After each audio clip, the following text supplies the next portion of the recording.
क्योंकि वो sales girl पैसों के चक्कर में ये बात भूल चुकी थी कि मॉल के हर एक एरिया में, हर एक कैबिन में सीसीटीवी कैमरे लगे हुए हैं और सेल्स गर्ल आस्था को बंद करते हुए कैमरे में रिकॉर्ड हो गई होगी।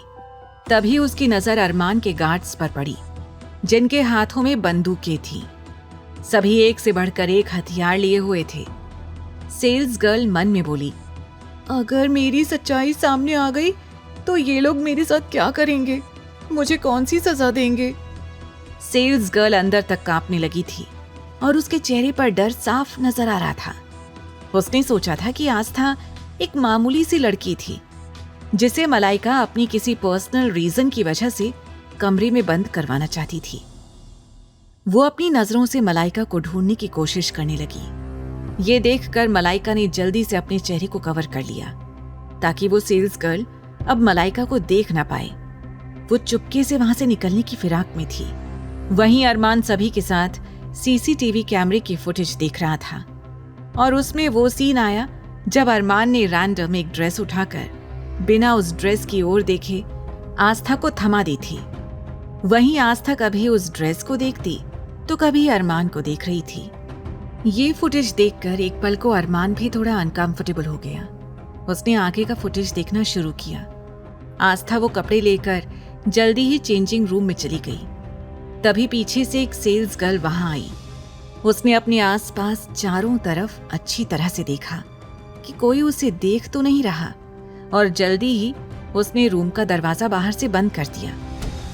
ये फुटेज देखते ही अरमान और बाकी सबकी आंखों से आग बरसने लगी, क्योंकि जब भी कहीं किसी के साथ गलत होता था या फिर इस तरह की हरकत किसी के साथ होती थी, उन चारों का खून खौलने लगता था।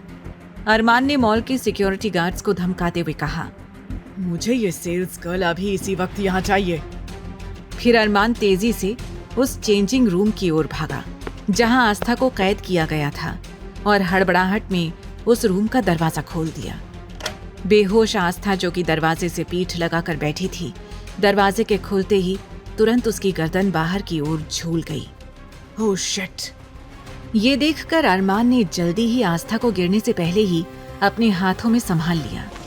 उसकी नजर आस्था के पहने हुए कपड़ों पर गई। बेहोश होने की वजह से आस्था जैसे ही गिरी, तुरंत उसका दुपट्टा जो उसने अपने शरीर पर लपेट रखा था, वो उसके शरीर से खिसक कर नीचे गिर गया था। लेकिन अरमान ने जल्दी से आस्था को फिर से दुपट्टे से कवर किया, क्योंकि इस वक्त इतना टाइम नहीं था कि फिर से आस्था के कपड़े बदले जा सके। अरमान ने फटाफट से आस्था को चेक किया। फिर उसकी कंडीशन का अंदाजा लगाते हुए उसने जल्दी से आस्था को अपनी गोद में उठा लिया और वहां से उसे लेकर बाहर आया जहां उसके दोस्त थे।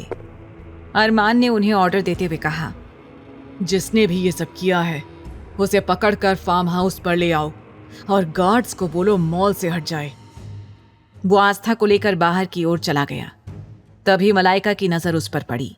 जब उसने देखा कि अरमान उस लड़की को अपनी गोद में उठाकर बाहर की तरफ जा रहा था, तो गुस्से से उसने अपने हाथों की मुट्ठी कसकर बंद कर ली। उसके बड़े बड़े नेल्स उसके हाथों में चुभ रहे थे। वो नफरत से बोली, ये लड़की आज तो बच गई, लेकिन अगली बार अगर ये मुझे मेरे अरमान के आसपास भी नजर आई ना, तो इसका इससे भी बुरा हाल करूंगी। अरमान सिर्फ मेरा है और उस पर सिर्फ मेरा हक है। जल्दी ही वो भी बाहर निकलने लगी, क्योंकि मॉल के दरवाजों को अनब्लॉक कर दिया गया था। और तभी उस सेल्स गर्ल को पकड़कर चारों उस फार्म हाउस की ओर निकल गए। वो सेल्स गर्ल कुछ बोल ही नहीं पा रही थी, क्योंकि उसके मुंह पर ऑलरेडी उन्होंने कपड़ा बांध दिया था और उसके हाथ को पीछे से बांध दिया गया था। मॉल में किसी की भी हिम्मत नहीं हुई कि वो अरमान सिंघानिया के आदमियों को रोक सके। वहीं अरमान आस्था को अपनी गोद में लेकर ही गाड़ी में बैठा हुआ था और गुस्से में बोला, बेवकूफ कहीं की, अगर चेंजिंग रूम में बंद थी तो क्या ये मुझे फोन नहीं कर सकती थी। तभी उसे रियलाइज हुआ कि आस्था का फोन नंबर तो उसके पास था ही नहीं और ना ही आस्था मंदिर में अपना फोन लेकर गई थी। आगे की कहानी जानने के लिए देखें अगला एपिसोड सिर्फ पॉकेट एफएम के YouTube चैनल पर। और तेरे इश्क में के सारे एपिसोड्स को सुनने के लिए डिस्क्रिप्शन में दी लिंक से डाउनलोड करें पॉकेट एफएम ऐप।